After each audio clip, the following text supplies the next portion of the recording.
Imagine your best friend, the person you tell everything to, living an entirely separate life you knew nothing about. That was my reality.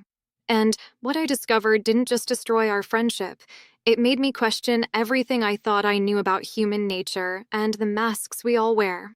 The perfect illusion. Sarah and I had been inseparable since college. We met during freshman orientation at Northwestern University in September 2018, both nervous accounting majors clutching our schedules like lifelines in the crowded auditorium. She was this bubbly blonde from Green Bay, Wisconsin, who somehow made balance sheets seem exciting and had this infectious laugh that could brighten the gloomiest Chicago winter day. I still remember our first study session in the basement of the library. Sarah showed up with this enormous bag of snacks, trail mix, granola bars, those little cheese crackers she was obsessed with, and announced we were going to fuel our brains for financial domination. We spent 6 hours working through accounting principles, sharing stories about our families, and building what I thought would be an unbreakable friendship. During our junior year, we became roommates in this tiny off-campus apartment on Clark Street. The place was a disaster, radiator that clanged all night, a kitchen so small we had to take turns cooking, and a bathroom door that never quite closed properly. But Sarah made it feel like home. She'd wake up early every Saturday to make her famous blueberry pancakes, and we'd eat them while watching terrible reality TV shows and planning our post-graduation lives. Sarah was the organized one, color-coding our shared calendar and keeping detailed spreadsheets of our expenses down to the penny. She had this way of making even the most mundane tasks feel important and meaningful. When I was stressed about job interviews senior year, she'd practice mock interviews with me for hours, throwing curveball questions and helping me perfect my responses. After graduation in May 2022, we both landed entry-level positions at mid-tier accounting firms in downtown Chicago. Sarah got hired at Henderson and Associates, a boutique firm specializing in nonprofit and small business accounting, while I started at Marcus Financial Group, focusing on individual tax preparation and small corporate accounts. Our starting salaries were almost identical, $52,000, and we'd joke about being broke professionals living the dream. We established this sacred ritual of meeting every Friday at 6 p.m. at Cafe Luna on Rush Street, this cozy little place with mismatched furniture and the best vanilla lattes in the city. We'd order the same drinks, large vanilla lattes with an extra shot of espresso, and dissect our weeks down to every client interaction, office politics drama, and dating disaster. Sarah would pull out her phone and show me screenshots of weird messages from dating apps, and we'd craft witty responses together. Sarah's life seemed wonderfully stable and authentic. She'd moved into a modest studio apartment in Lincoln Park, a fourth-floor walk-up with exposed brick walls and windows that faced an alley, but somehow still got decent natural light. She drove her dad's old 2016 Honda Civic that she'd inherited when he upgraded, and she was always complaining about the weird rattling noise it made when she turned left. She'd been dating Markshan since October of our first year out of college. He was this sweet, slightly awkward guy from her firm's IT department who wore vintage band t-shirts and had an encyclopedic knowledge of 80s movies. Sarah would show me pictures of their weekend adventures, hiking trips to Starved Rock State Park, their attempts at cooking elaborate meals that usually ended in ordering pizza, cozy Netflix marathons where they'd fall asleep on her tiny couch. Everything about her life appeared wonderfully ordinary and genuine. She'd text me pictures of her lunch, usually a sad desk salad or leftover soup, and complain about her demanding clients. Mrs. Patterson, who ran a local animal shelter, apparently called Sarah at least 3 times a week with urgent questions about expense categorization. Sarah would roll her eyes, but always took the calls with patience and genuine care. The first red flag was so subtle I almost dismissed it entirely. We were sitting at our usual table at Cafe Luna on a drizzly October Friday in 2022, about 4 months into our professional lives. Sarah was telling me about this nightmare audit she was conducting for a community theater group when her phone buzzed against the wooden table. She glanced down and her entire demeanor shifted. The color drained from her face so quickly I thought she might faint. Her hands actually trembled slightly as she picked up the phone, and for just a moment, her carefully composed expression cracked to reveal something that looked almost like fear. "Everything okay?" I asked, leaning forward with concern. "Oh yeah, totally fine. Just my mom asking about Thanksgiving plans. You know how she gets." Sarah forced her brightest smile, but it didn't reach her eyes. She quickly flipped the phone face down and changed the subject to Mark's latest movie recommendation. But I'd caught a glimpse of the notification screen. It definitely wasn't from anyone named Mom. The contact showed as RM, with a Chicago location pin and a message preview that started with "tonight at the usual," before being cut off. I didn't think much of it at the time. We all have contacts saved under initials or abbreviations. Maybe it was a work colleague or a college friend I didn't know about. Sarah had always been more social than me, maintaining friendships with people from high school and various internships that I'd never met. The cracks began to show over the next few months. These strange moments started accumulating like drops of water that would eventually flood everything I thought I knew. Sarah would get mysterious phone calls during our coffee dates and immediately step outside to take them, even in the bitter January wind. She'd return 5 or 10 minutes later looking flustered and slightly disheveled, always with the same explanations. "Sorry, work emergency. You know how Henderson partners can be about deadlines. My mom's having drama with my aunt again. Family stuff, so boring I won't subject you to it. Mark's roommate is being weird about utilities. Sometimes adulting is exhausting." The explanations were always plausible, delivered with just the right amount of eye-rolling exasperation. But Sarah had never been secretive about work problems, family drama, or Mark's living situation before. In fact, she usually overshared details about all three topics. Then there were the clothes. Sarah had always been practical with her wardrobe: Target blazers, sensible flats from Payless, the occasional splurge on a Banana Republic blouse during end-of-season sales. She'd taught me how to build a professional wardrobe on a budget, showing the apps for finding discount designer pieces and sharing her mom's tips for making cheap clothes look expensive. But suddenly, starting around February 2023, she was showing up in pieces that made my head spin. A genuine leather Michael Kors handbag that retailed for $400. Jimmy Choo heels that I'd seen in magazines but never dreamed of owning. A Burberry trench coat that was clearly not a knockoff from a street vendor.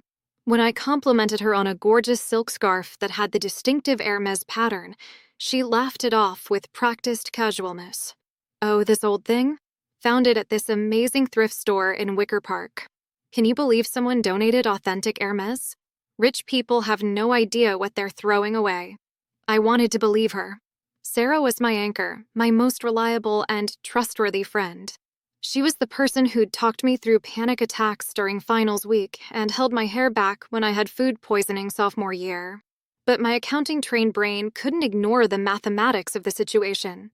Her salary at Henderson was $52,000, essentially identical to mine. After taxes, rent, student loan payments, and basic living expenses, we both had maybe $200 to $300 of discretionary income each month. Yet Sarah was suddenly accessorizing like she'd gotten a $30,000 raise. The lifestyle changes weren't just about clothes. She started suggesting more expensive restaurants for our occasional dinner dates. When I'd hesitate and mention budget constraints, she'd quickly offer to pay, claiming she'd gotten a bonus or her parents had sent money for her birthday. But Sarah's birthday was in August, and these expensive dinners were happening in March and April. She also became increasingly vague about her weekend plans. Previously, she'd share every detail of her time with Mark, the movies they watched, the restaurants they tried, the walks they took along the lakefront. Now, her weekend recaps were mysteriously sparse. "Oh, pretty quiet weekend. Mark and I just hung out, did some grocery shopping, watched Netflix." But her Instagram stories showed glimpses of experiences that didn't match these descriptions. Expensive cocktails at upscale bars, perfectly plated meals at restaurants Mark definitely couldn't afford on his IT salary, professional quality photos taken in locations I didn't recognize. The breaking point came on a Wednesday in late February 2023. I'd been battling food poisoning for 2 days, something from a questionable sushi place near my office, and finally felt well enough to venture out for ginger ale and crackers around 2 p.m. I was walking slowly down Michigan Avenue, still feeling queasy, when I saw her. Sarah was exiting the Ritz-Carlton downtown, and she looked like a completely different person. Her hair was styled in loose, professional waves instead of her usual ponytail. She was wearing a tailored black dress I'd never seen before, paired with those Jimmy Choo heels and carrying a small designer clutch. But it wasn't just her appearance that stopped me cold. She was walking arm in arm with a man who was definitely not Mark. This guy was older, maybe mid-50s, with silver hair and the kind of confident posture that comes from money and power. He was wearing a charcoal gray suit that probably cost more than my monthly rent, and everything about his appearance screamed successful businessman. They were laughing intimately, their body language suggesting a familiarity that made my stomach churn. As I watched from behind a taxi, the man handed Sarah a small white envelope, the kind used for cash or gift cards, before kissing her cheek in a way that was definitely not platonic. Sarah tucked the envelope into her purse quickly and smoothly, like she'd done it 1,000 times before. They exchanged a few more words, and then he walked toward what I assumed was a waiting car while Sarah headed in the opposite direction, toward the Red Line station. I stood there for probably 10 minutes, trying to process what I'd witnessed. There had to be an explanation. Maybe it was a client meeting? Sarah did work with various nonprofit organizations, and some of them had wealthy board members. Maybe this was some kind of bonus or reimbursement for work expenses. But the more I thought about it, the less sense it made.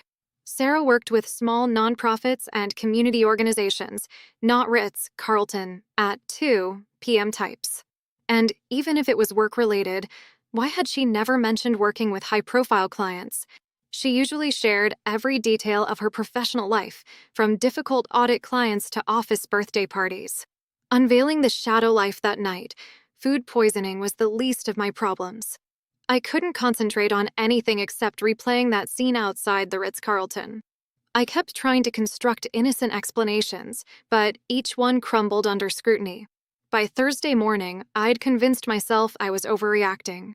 Sarah was my best friend.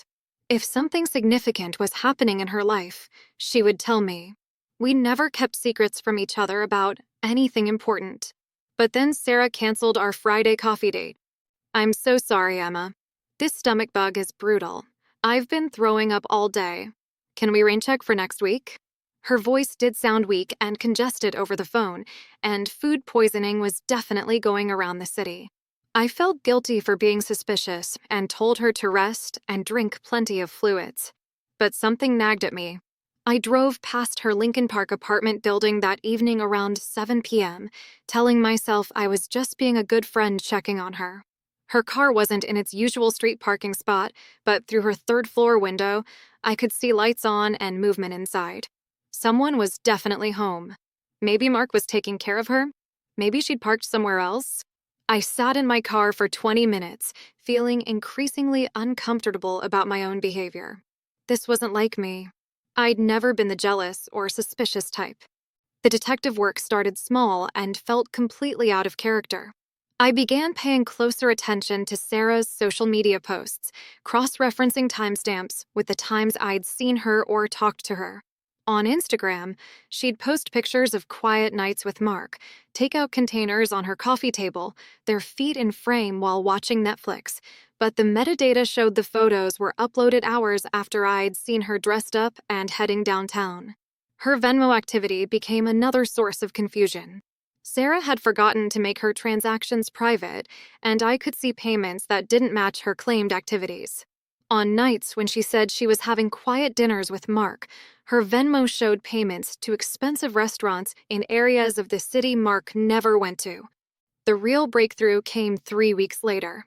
Sarah had mentioned she was visiting her parents in Green Bay for the weekend, her mom's birthday celebration, and some family obligation. But her Venmo activity showed consistent payments to Chicago restaurants, spas, and services throughout Saturday and Sunday. I felt sick about doing it, but I started following her. The first time was almost accidental. I was leaving my gym in River North on a Tuesday evening when I saw Sarah walking out of Henderson and Associates. Instead of heading toward the red line to go home, she walked 2 blocks east and entered an upscale day spa called Serenity Luxe. An hour and a half later, she emerged completely transformed.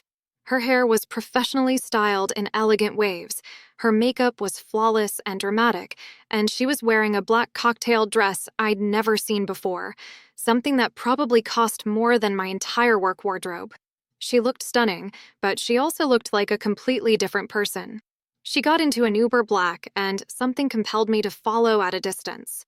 The car headed toward the Gold Coast and stopped at Gibson's Bar and Steakhouse, one of Chicago's most expensive and exclusive restaurants.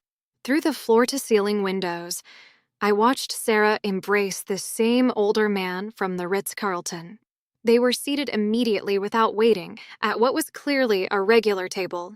The staff treated them like valued, familiar customers, bringing champagne without being asked and engaging in friendly conversation. I sat in my car across the street for over 2 hours, documenting everything in my phone's notes app like some kind of private investigator. Their body language suggested intimacy and comfort, not the awkwardness of a business meeting or the formality of a professional relationship. They laughed frequently, touched hands across the table, and seemed completely absorbed in each other. When they finally left together around 10 p.m., Sarah was carrying a small Tiffany & Company bag and wearing what appeared to be a new piece of jewelry, a delicate gold bracelet that caught the streetlight as she linked arms with her companion. Over the next month, I uncovered a pattern that made my head spin and my heart break simultaneously. 3 nights a week, Tuesday, Thursday, and Saturday, Sarah would leave work and undergo this complete transformation for expensive dinners with different older men. She had developed an entire system. She'd established accounts at high-end stores under a slightly different name, Sarah Catherine Williams, instead of Sarah Catherine Collins. The middle name change was subtle enough to maintain plausible deniability, but distinct enough to create a separate identity. She'd even rented a second apartment in the Gold Coast under this identity, a stunning one-bedroom with floor-to-ceiling windows and a view of Lake Michigan. Through careful observation and some embarrassingly thorough internet stalking, I identified several of her regular companions. There was Robert Morrison, CEO of Morrison Industries, a manufacturing company with annual revenues in the hundreds of millions. He was married with 3 teenage children and lived in Winnetka. Richard Chin, no relation to Mark, a partner at a prestigious law firm specializing in corporate mergers. David Walsh, a real estate developer responsible for several major Chicago construction projects. These weren't just random wealthy men. They were prominent figures in Chicago's business community, the kind of people whose names appeared in the Tribune's business section and who attended charity galas that cost $1,000 per plate. The final, devastating piece came when I recognized Morrison's name in one of Sarah's text notifications. RM Robert Morrison. The same RM whose message had startled her that day at Café Luna months earlier. Confrontation and fallout, the weight of this knowledge was crushing. I couldn't sleep, couldn't focus on work, couldn't maintain normal conversations with other friends without feeling like I was living in an alternate reality. My best friend, the girl who cried during romantic comedies and stressed about client presentations, was apparently operating as a high-end escort for Chicago's business elite. Everything about our friendship felt contaminated by deception. Had any of our conversations been genuine? When she complained about money troubles, was she laughing at my naive sympathy?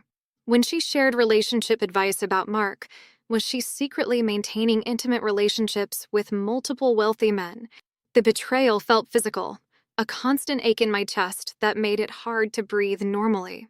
I finally gathered the courage to confront her on a Friday evening in early April. Instead of going to Café Luna, I drove straight to her Gold Coast apartment. I'd never been to this address, had never even known it existed, but I'd seen her entering the building enough times to know exactly which unit was hers. When she answered the door wearing a silk robe at 7 p.m., her face immediately crumpled with recognition and defeat. "Emma, how did you find this place?" "How long?" I asked, pushing past her into the apartment I'd never seen before. The space was breathtaking and heartbreaking simultaneously. Marble countertops, designer furniture, abstract artwork that probably cost more than my annual salary, and a view of Lake Michigan that stretched to the horizon. This wasn't the life of a struggling accountant making $52,000 a year. Sarah collapsed onto her white leather sectional sofa and started crying. Not the delicate tears I'd seen during our movie nights, but raw, ugly sobs that seemed to come from somewhere deep and broken inside her. 3 years, she whispered between gasps. It started right after we graduated. I couldn't make ends meet on my Henderson salary. The student loans, the rent, the car payments. I was drowning financially and too proud to ask my parents for help again. But you've been lying to me for 3 years. I was shaking with a combination of betrayal, confusion, and genuine heartbreak. Every coffee date, every conversation about money struggles, every time you complained about difficult clients, it was all performance? No, that's not. It's more complicated than that. She wiped her face with the sleeve of her robe, leaving mascara streaks across the expensive silk. I met Robert at a networking event for young professionals. Henderson had sent me to represent the firm, and I was wearing this cheap dress from Target and feeling completely out of place among all these successful people. She described how Morrison had approached her during the cocktail hour, complimented her insights during a panel discussion about nonprofit accounting, and offered to mentor her. Their first meeting was supposedly professional, dinner at an upscale restaurant to discuss career development and industry connections. He was charming and sophisticated, and he made me feel important and intelligent. After dinner, he handed me an envelope with $500 cash and said it was to help with my professional development, maybe buy some nicer business clothes or invest in additional certification courses. The rationalization in her voice was heartbreaking. She'd convinced herself that accepting money for companionship was different from traditional sex work, that her intelligence and conversation skills were the primary commodities being purchased. It escalated gradually. Robert introduced me to his friends and business associates. They were all lonely, successful men who wanted attractive, intelligent female companionship for business dinners, charity events, and social functions. Most of them are married, but emotionally disconnected from their wives. What about Mark? I asked, though I wasn't sure I wanted to hear the answer. Mark is real, she said desperately, gripping my hands with unexpected intensity. My feelings for him are completely genuine. He doesn't know about any of this. The escort work pays for this apartment and the lifestyle, but my relationship with Mark is the only authentic thing in my life. How can anything be authentic when your entire existence is built on deception? She tried to explain the psychological compartmentalization, how she'd created these separate identities to survive and eventually thrive. Sarah Collins was the scared girl from Wisconsin trying to make it in the big city, struggling with student loans and entry-level salary limitations. Sarah Catherine was the confident, sophisticated woman who could command $2,000 for a dinner date and $5,000 for overnight companionship. I never did anything I didn't want to do, she insisted, though her voice lacked conviction. It's mostly just dinner and corporate events. These men want arm candy and intelligent conversation. They're paying for the fantasy of being with someone young and beautiful who finds them fascinating. What about Robert Morrison? He's married with children. Her face went pale again, the same expression I'd seen that day at Café Luna months earlier. How do you know about Robert specifically? I told her everything. The surveillance, the documentation, the sick feeling in my stomach every time I'd smiled and pretended everything was normal between us. The photographs I'd taken, the notes I'd compiled, the growing realization that my best friend was essentially a stranger living a double life. I've been protecting your secret for weeks while feeling like I was losing my mind, I said. Do you have any idea what this has done to me? To our friendship? To my ability to trust my own judgment about people? Sarah broke down completely then, admitting that the psychological toll of maintaining multiple identities was destroying her sense of self. She'd become so skilled at being whatever each person needed her to be that she lost track of who she actually was underneath all the performances. The money became addictive, she confessed. Not just the financial security, but the power and control. These incredibly successful men were paying premium prices for my time and attention. It made me feel valuable in a way I'd never experienced before. But the cost was her authentic relationships, her mental health, and ultimately, her sense of identity. She'd created a prison of deception that required constant maintenance and vigilance, rebuilding and reflection. That confrontation happened 8 months ago, and the aftermath has been more complicated and painful than I could have imagined. Sarah quit her escort activities immediately after our conversation, claiming she wanted to salvage our friendship and rebuild her authentic life. But the foundation of trust between us had been obliterated so completely that reconstruction felt impossible. She tried desperately to explain and contextualize her choices, sending me long text messages about the psychology of sex work, the economic pressures facing young professionals, and the societal factors that had influenced her decisions. She wanted me to understand that her feelings for me had always been genuine, even if everything else in her life was performance. But understanding and forgiveness are different things entirely. How do you rebuild a relationship when you realize the person you thought you knew best was essentially a carefully constructed character designed to elicit your trust and affection? Sarah broke up with Mark 2 weeks after our confrontation, claiming she needed space to figure herself out and couldn't handle being in a relationship while dealing with personal issues. Mark was devastated and confused, calling me multiple times to ask if I knew what had happened or if Sarah had mentioned any problems in their relationship. I found myself in the impossible position of protecting Sarah's privacy while watching Mark suffer from a breakup he couldn't understand or process. The ripple effects of her deception were destroying multiple relationships simultaneously. She moved back to Green Bay, Wisconsin, last month, unable to handle the psychological weight of maintaining her facades in Chicago. Her parents think she's taking a break from city life to focus on her mental health, which is technically true but devastatingly incomplete. Her last text message to me was heartbreaking in its honesty. I became so good at being who everyone wanted me to be that I forgot who I actually was. I don't even know if the Sarah you loved as a friend was real, or just another performance I perfected over time. The existential questions keep me awake at night. Was our friendship genuine, or was I just another audience for her carefully crafted persona? When she laughed at my jokes or comforted me during difficult times, was she experiencing authentic emotions or simply executing learned behaviors designed to maintain our relationship? Our entire friend group has been asking questions about Sarah's sudden departure from Chicago. I've been carrying this secret alone, protecting her privacy while grieving the loss of what I thought was the most authentic and meaningful friendship I'd ever experienced. Here's what haunts me most. Sarah wasn't some stereotypical victim forced into sex work by desperate circumstances or exploitation. She was intelligent, educated, and had genuine choices available to her. She created this elaborate deception not just to survive, but to thrive, and she maintained it successfully for years while building intimate relationships with people who never suspected the truth. The psychological sophistication required to compartmentalize her life so completely is both impressive and terrifying. It makes me question my ability to truly know anyone, including myself.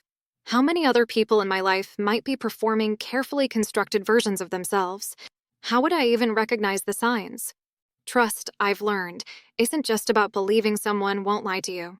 It's about believing you actually know who they are beneath the surface, their values, motivations, fears, and authentic personality. And sometimes, the people closest to us are the most skilled at showing us exactly what we want to see while hiding their true selves completely. I still miss my best friend desperately. But I'm not sure she ever actually existed, and that realization has fundamentally changed how I approach all my relationships now. What would you do if you discovered your closest friend had been living a complete double life for years? Could you forgive the deception if their feelings for you were genuine, or would the betrayal cut too deep to overcome? And how do we ever really know if the people we love are showing us their authentic selves?